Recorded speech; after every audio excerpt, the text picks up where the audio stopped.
तो बांग्ला अभी डरेगा नहीं, मोदी जी उनके साथ है। तो मैं चाहता हूं कि जो बंगाल के युवा युवती, जो नौजवान लड़के लड़कियां हैं, वो डरे ना और परिवर्तन को वोट दें, मोदी जी को वोट दें, विकास को वोट दें, प्रगति को वोट दें।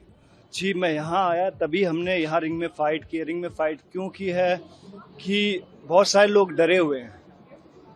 तो वो डर आपको मालूम है कि किस तरह की गवर्नमेंट है, तो उस डर के आगे कहते हैं कि मोदी जी गवर्नमेंट है। अगर आप वो सही से वोट करते हैं, चाहे वो 23 तारीख है, चाहे 29 को है, तो उस डर का कहते हैं कि यहाँ से बांग्ला से निकल जाएगा, प्रगति का एक सरकार बनेगी जिसका मोटिव ही सिर्फ कहते हैं कि युवाओं के लिए होगा। खिलाड़ियों की मैं बात करूं, मैं खिलाड़ी हूं, राइट।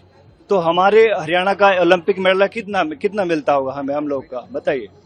हमारे ओलंपिक में जो मेडल जीत के आता है उसका 8 करोड़ रुपए मिलता है हमें, 8, 5, 3 ये होता है। यहाँ कितने मिलता है? 25 लाख रुपए। तो उन्होंने यहाँ के खिलाड़ी ने क्या कौन सा पाप कर दिया कि उनको इतना कम राशि मिलती है, और हमारे ओलंपिक का पार्टिसिपेट ना, वो 25 लाख रुपए मिलते हैं उसको पार्टिसिपेट, ऊपर सरकारी नौकरी रहेगी वो अलग।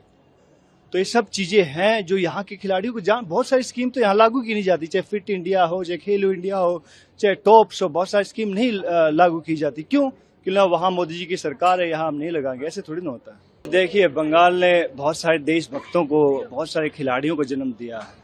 ये धरती इसलिए जानी जाती है, रविन्द्रनाथ टैगोर हो, चाहे सुभाष चंद्र बोस हो, चाहे बंकिम चटर्जी हो, चाहे यहाँ से फुटबॉलर की मोहन बागान की टीम हो। ईडन गार्डन का मैच हमने देखा था, लेकिन वो कहाँ गया दोबारा? उसके बाद क्या हुआ यहाँ पे? ये सब था, बहुत साहित्य बहुत अच्छा था, खेल बहुत अच्छा था, लेकिन उसके बाद क्या बताइए, आप जनता से पूछिए, उसके बाद क्या?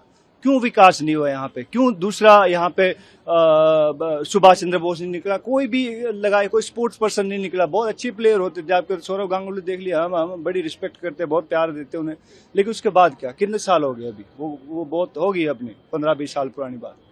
तो लेकिन खिलाड़ियों के लिए इंफ्रास्ट्रक्चर नहीं है। कोचेज देखिए, ये हमारे कोच हमारे साथ है, हमें मालूम है कि ये किस दौर से गुजर रहे हैं, हमें मालूम है किस डर से गुजर रहे हैं। तो डर को बाय बाय बोलो भारतीय जनता पार्टी को लेकर। हाँ जी, हमारा ड्राइवर था, जब हम आ रहे थे तो अल्लाह बांग्ला लोग को ना बासी मछली पसंद नहीं आती, उनको बहुत परख होती है खाने की।